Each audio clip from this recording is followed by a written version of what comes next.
Hello Internet, my name is Persephone and welcome to my channel.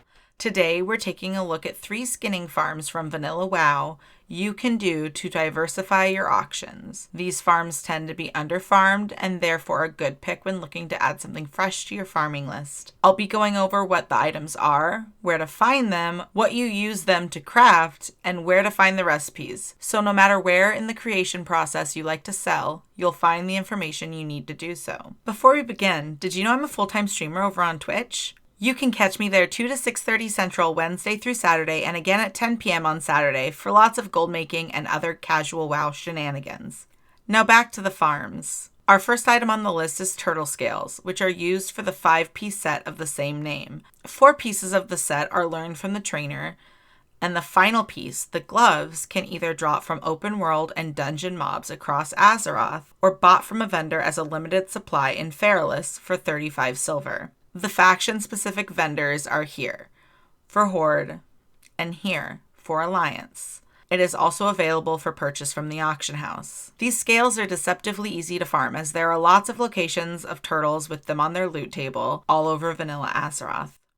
My personal favorite though is here in Swamp of Sorrows. The turtles drop a scale for every skin, 4 spawn, and the area is small and entirely out of the water, unlike the other spot in the zone that requires swimming to get to all the spawns. I was able to get about 10 a minute running up and down the ribbon-shaped pond.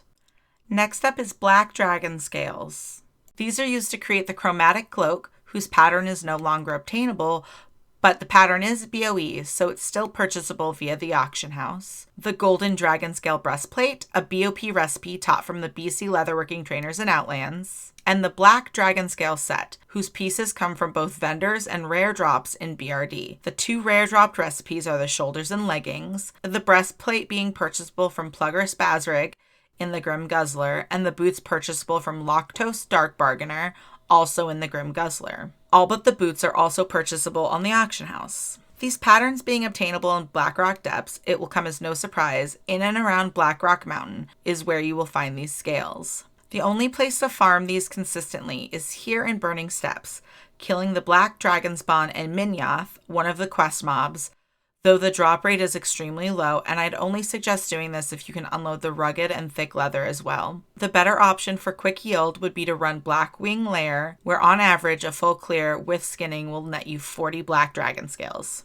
This of course is limited based on the weekly lockout, but is completable on as many skinners as you have. Our last item was one I was hesitant to add because I feel like it definitely gets talked about more than the others, but ultimately I decided to include it because even though it's much more well known, it's still understocked on most servers, and that's Warbear leather. Warbear leather is used for only 2 recipes in the game, the Warbear harness and Warbear woolies, 2 much sought after pieces of Slutmog, and both recipes are purchasable from Milosh in Fellwood after becoming friendly with the Timbermaw.